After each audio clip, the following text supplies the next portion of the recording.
actually do to these men psychologically? Why do legends like Jack Nicklaus, Phil Mickelson, and Ernie Els still struggle to fully explain the experience? And how did one golfer make the entire field feel defeated before a single shot was even hit? Let's start with the number that explains everything. Between 1999 and 2002, Tiger Woods entered 40 tournaments and won 18 of them. Nearly half. In a sport where winning 20% of your events over a career makes you an all-time great, Tiger was winning 45% during a 3-year stretch that defied every statistical model ever built around professional golf. But the raw numbers don't capture what it actually felt like to be on the same course as him. The numbers tell you Tiger was dominant. The legends tell you Tiger was something else entirely. Something that kept them awake at night before Sunday rounds and haunted them for years after their careers ended. Ernie Els, a 2-time US Open champion and one of the most gifted ball strikers of his generation, described playing alongside Tiger during peak dominance as psychologically devastating in ways he'd never experienced against any other competitor. Els said that when you're paired with Tiger on Sunday, you don't just play the golf course, you play Tiger, the crowd, the history, and your own fear simultaneously. He described watching Tiger drain a long birdie putt and feeling something physically change in his own body, a tightening in the chest, a heaviness in the legs that had nothing to do with fitness and everything to do with watching someone operate on a level that made you question everything you thought you knew about the game. Els won 2 majors and spent years inside the top 5 in the world. He was genuinely elite. And yet he described facing Tiger as feeling fundamentally outmatched in ways that had nothing to do with technique or talent. It was psychological, it was emotional, and it was absolutely devastating to experience from inside the ropes. But here's what made Tiger truly terrifying beyond just the skills and the statistics. It was the psychological warfare he conducted without saying a single word. Phil Mickelson, who faced Tiger more times than almost anyone, and who had his own incredible career with 6 major championships, described the experience of walking alongside Tiger on Sunday afternoon as a masterclass in silent domination. Tiger would make a birdie, look at the leaderboard, and then walk to the next tee with an expression that said, "I'm not done," and everyone within 50 yards could feel it like a physical force pressing down on them. Mickelson revealed that Tiger had a specific ability to make everyone around him feel like the tournament was already over, even when the math clearly said it wasn't. Phil described a moment during the 2000 season where he was only 2 shots behind Tiger heading into the back 9, completely within striking distance, and yet somehow felt like he was 10 behind. The gap wasn't on the scorecard, it was in his head, and Tiger had put it there without speaking a single word or making a single gesture designed to intimidate. Just by being Tiger Woods, he made Phil Mickelson feel beaten before the game was decided. If you're getting chills from these stories, smash that like button and subscribe, because golf legends have barely scratched the surface of how terrifying Tiger really was. Jack Nicklaus, the man whose major championship record Tiger spent his entire career chasing, offered perhaps the most chilling assessment of all. Nicklaus, who dominated his own era so completely that he understood what true excellence felt like from the inside, said that Tiger at his peak did something no other golfer in history had ever done. He made winning feel inevitable, not probable, not likely, inevitable. Nicklaus explained that every other great player, including himself, had weeks where they were beatable, where opponents could sense vulnerability and smell an opening. Tiger eliminated those openings completely during his dominant years. When Tiger was leading after 54 holes, the tournament felt decided. Not probably decided, actually decided, and everyone in the field knew it and felt it pressing down on their shoulders. Nicklaus went further, saying something that stopped every interviewer who heard it cold. He said that he never felt fear playing golf against anyone in his own career. Not Arnie Palmer, not Gary Player, not Lee Trevino, not Tom Watson. He competed against all of them with full confidence and genuine belief that he could win. But watching Tiger operate at his peak made even Nicklaus wonder privately whether, if he were 30 years younger and in his own prime, he would have found a way to compete. That admission from the greatest major champion in history tells you everything about how terrifying Tiger actually was.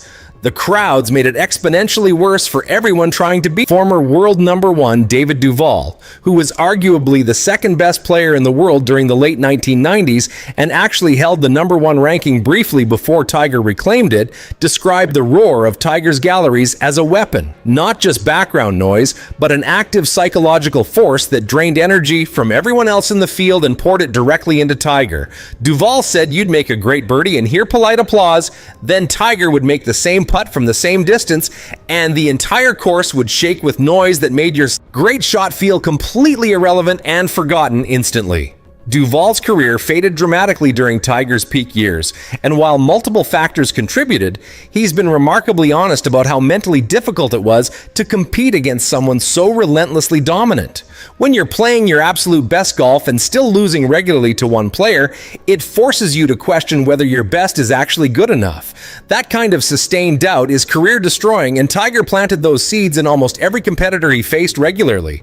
Not through trash talk or mind games, just through winning, over and over and over again until the winning itself became the most suffocating psychological weapon imaginable. Colin Montgomerie, who won 8 European Tour Order of Merit titles and was one of the most dominant players of his era on that side of the Atlantic, described an encounter with Tiger at the 2000 US Open at Pebble Beach that he said changed how he understood competitive golf forever. Tiger won that tournament by 15 shots. 15. Montgomerie finished second and described it not as a loss, but as a witnessing, like watching something completely outside the normal boundaries of human athletic performance. He said standing on the 18th green after that tournament, he didn't feel like he'd lost a golf tournament. He felt like he'd been present for something historic and slightly incomprehensible that he'd spend years trying to process and explain to people who weren't there. Lee Trevino, one of the greatest ball strikers and mental competitors in golf history, watched Tiger's dominance unfold and offered an assessment that stopped everyone cold. Trevino said Tiger wasn't just beating people physically, he was breaking them spiritually. The best golfers in the world would show up on Sunday genuinely believing they could win, and by the 12th hole, they weren't competing for the title anymore. They were competing to see how close they could finish to someone who'd already decided the outcome 3 days earlier. Greg Norman, who spent 331 weeks as the world's number one and understood elite dominance from the inside, said that Tiger possessed something he'd never seen in any other competitor. The ability to raise his performance exactly when raising it mattered most. Every other great player, including Norman himself, had limits to how much they could elevate under pressure. Tiger seemed to have no ceiling. The bigger the moment, the better he got. And that quality, that supernatural ability to peak precisely when everyone else was cracking under pressure, was what made him not just the best player in the world, but something genuinely terrifying to compete against. What these legends describe collectively paints a picture that goes beyond athletic dominance into something almost impossible to fully articulate. Tiger Woods didn't just play better golf than everyone else. He made everyone else play worse golf simply by being present on the same course. The fear was real. The psychological damage was measurable in careers that faded and confidence that never fully recovered. And the legends who faced him at his absolute peak are still processing what they witnessed decades later.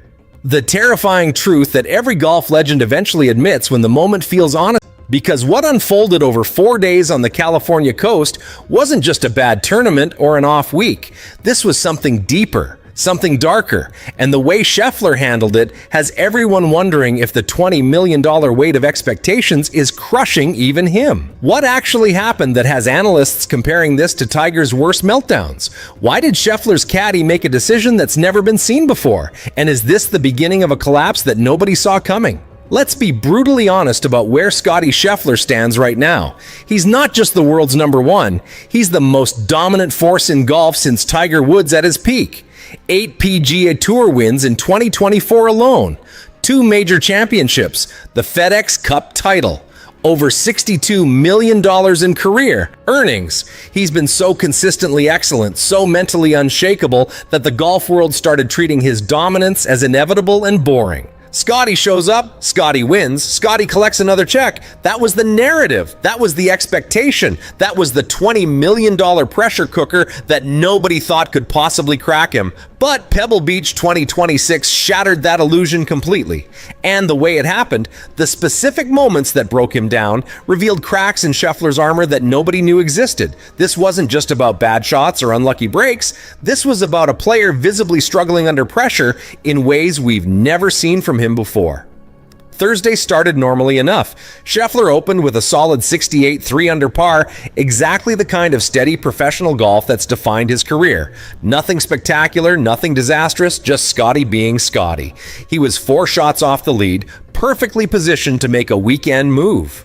Commentators praised his patience and course management. Analysts predicted he'd grind his way into contention by Sunday. Everything felt predictable and safe. Then came Friday, and the wheels started coming off in slow motion. Scheffler's opening 9 holes were a disaster, 3 bogeys and only 1 birdie, leaving him 2 over for the day and suddenly flirting with the cut line. For a player who almost never misses cuts, who prides himself on consistency and mental toughness, this was already shocking. But what happened on the back 9 was where things got truly insane and revealed something nobody expected.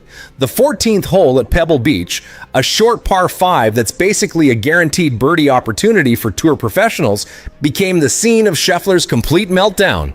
His tee shot found the fairway perfectly, leaving him just 220 yards to the green with a chance to get back under par and stabilize his round. This is the kind of situation Scheffler converts 90% of the time. Routine golf for the world's best player. But Scheffler's approach shot flew way right, sailing over the green and into thick rough that's almost impossible to escape from. The gallery went silent. Commentators started stumbling over their words, trying to explain what they'd just witnessed. And then things got worse. Scheffler's chip shot from the rough came out fat, barely advancing the ball 10 yards and leaving him still off the green with another difficult pitch ahead. What happened next is what has the entire golf world in absolute shock. Scheffler's caddy, Ted Scott, normally calm and professional, turned to his player and said something that cameras caught audio of. "You're not thinking clearly right now. Step back." That moment, that public acknowledgement from a caddy that his player was mentally compromised, has never been seen before at this level. Caddies don't call out their players on camera during tournaments. They support, they encourage, they problem solve quietly. But Scott's intervention was so direct and so public that it immediately went viral. Scheffler did step back, took 3 deep breaths that cameras zoomed in on, and eventually made bogey on the hole. But the damage was done. He finished Friday with a 74, 5 over par, and missed the cut at Pebble Beach for the first time in his career. The world's #1 player, the guy who'd been untouchable for 2 years, was going home early from one of golf's most prestigious events. The post-round interview was painful to watch. Scheffler looked exhausted, not physically, but mentally drained in a way nobody had seen from him before. When asked about the pressure of maintaining his #1 ranking and living up to enormous expectations week after week, Scheffler's response sent shockwaves through the golf community. "Sometimes the weight gets heavier than you want to admit," he said quietly. "You try to push through it, but today I couldn't. Today it won." That admission, that public vulnerability, from a player known for being mentally bulletproof, changed everything. That this wasn't just a bad week. This was Scottie Scheffler admitting that the pressure was affecting him, that the expectations were becoming unbearable, that even he had limits to what he could handle mentally. Golf analysts immediately started drawing comparisons to other dominant players who'd cracked under sustained pressure. Tiger Woods' struggles in the late 2000s, Rory McIlroy's repeated major championship collapses after his early success, Jordan Spieth's 2016 Masters meltdown that seemed to break something inside him for years. The pattern was terrifyingly clear. Sustained dominance creates unsustainable pressure, and eventually, even the strongest mental games crack under the weight. Behind the scenes, reports started leaking that Scheffler had been showing signs of strain for weeks before Pebble Beach. Multiple sources described him as more withdrawn in locker rooms, less engaged with other players, and visibly tense during practice rounds. One fellow pro, speaking anonymously, said Scottie looked like a guy carrying the world on his shoulders and nobody was allowed to help him put it down. The $20 million figure isn't arbitrary. That's roughly what Scheffler earned in 2024 between prize money, bonuses, and endorsements. But it's also the expectation that comes with being #1. Every tournament he enters, he's expected to contend. Every major championship, he's expected to win or at least be in the conversation on Sunday. Every shot is analyzed, every decision questioned, every moment scrutinized by millions of people who've decided that Scottie Scheffler being dominant is the new normal and anything less is failure. But here's where the story takes an unexpected turn. On Monday after Pebble Beach, Scheffler made a decision that shocked everyone and showed he's at least aware of the problem even if he doesn't know how to solve it yet. He withdrew from the next tournament on his schedule, citing the need for mental rest and time with family. For a player who almost never skips events, who prides himself on showing up and competing week after week, this was a massive red flag that something fundamental had shifted. The withdrawal sent the golf media into overdrive. Was Scheffler taking a smart break to reset mentally? Or was this the beginning of a longer spiral where the pressure had broken something that couldn't be easily fixed? Opinions were split dramatically. Some praised his self-awareness and willingness to prioritize mental health. Others worried this was the exact wrong move, that stepping away would only make coming back harder and increase the pressure